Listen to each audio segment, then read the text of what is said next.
Coach, first day, what's it like? We're fired up. It's the next phase. Like the kids had a great summer and got a little stronger, a little bigger, all those things. And now fall camp is the next phase, a chance to get better. You can't talk about the first game, just talk about each day. First day, what do you want to see on this day? Just picking up where we left off in spring. I thought we had a great spring. I thought our practices were full of energy. I felt like they were crisp every day, and our guys were having fun every single day. It wasn't a grind. That's what I want on fall camp.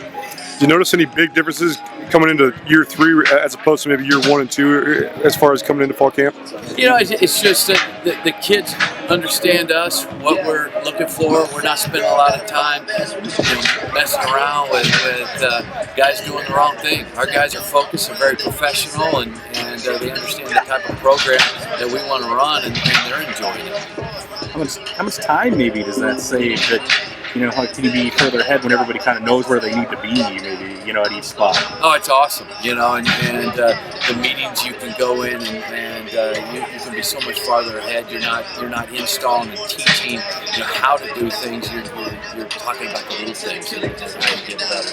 So it's nice to come out here, and we've got 37 plays that we're going to install today. We've got a 3-day install. We have over 100 plays in 3 days. You couldn't do that if it was a new rule.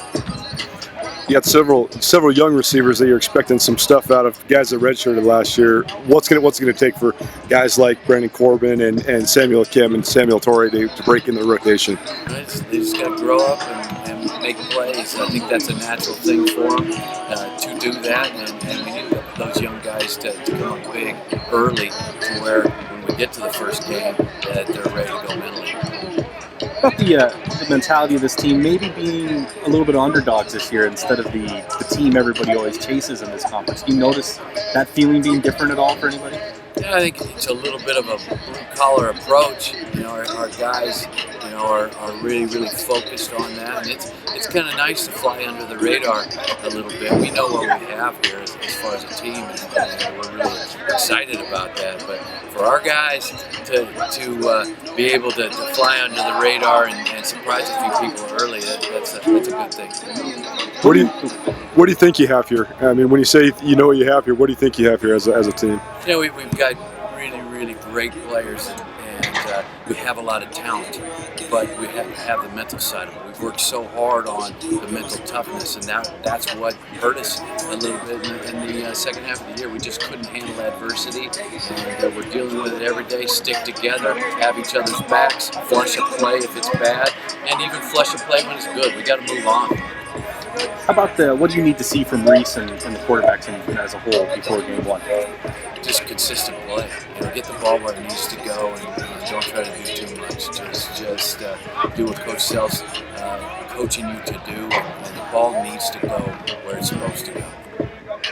Does the smoke have any effect on practice, the way you perform, or anything like that? No, it hurts my morning jog. It hurts my chest a little bit. Our guys will be all right.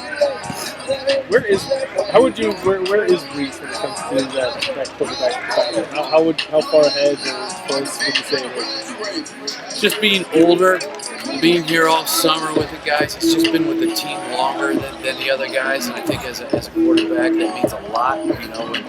When you've been with the team, they trust you, they'll play hard for you. The other guys, have the ability to do that. They just haven't been with the team as much. Reese has played in big games. He's been on the big stage in the SEC. He's played in games here, and he's got the upper hand there. And now he understands the offense very, very well. Outside of quarterback, what do you see as the biggest position battles that'll play out over the next few weeks? I think that the D-line is going to be a little bit of a battle inside, because we've got a lot of depth. We got a lot of guys that could start for us. So I'm excited to see that. That was something that we've always had good players on the D-line, but we've never had depth. So we've got a couple guys battling at all positions. I was talking about, college football, there's so much pressure to win. And I asked him, does he feel that pressure? Because, especially after not making the playoffs last year. What about as a coach and dealing with pressure? What is that like?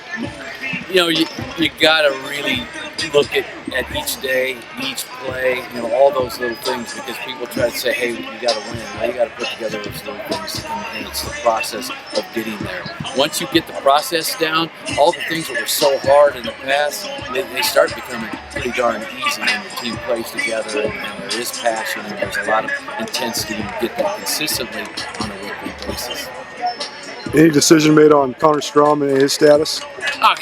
Connor's a member of our football team. There's definitely going to be consequences, with his actions. And again, that was the first adversity that we faced of the year. We weren't planning on that, and we don't expect any more. But we're going to rally around him, and he's going to have some consequences, but he's going to bounce back, and our team's really going to support him. Do you think it's beneficial, though, to have the linebackers you played in the spring? Because you guys were missing your starters, so do you feel like you guys made some progress despite any situation just because those guys got some reps in the spring? Yep, definitely. We've got some guys that we can count on, some young guys, and those guys will be in there early, and I'm glad that they did get some work with the ones in the spring because of the incident.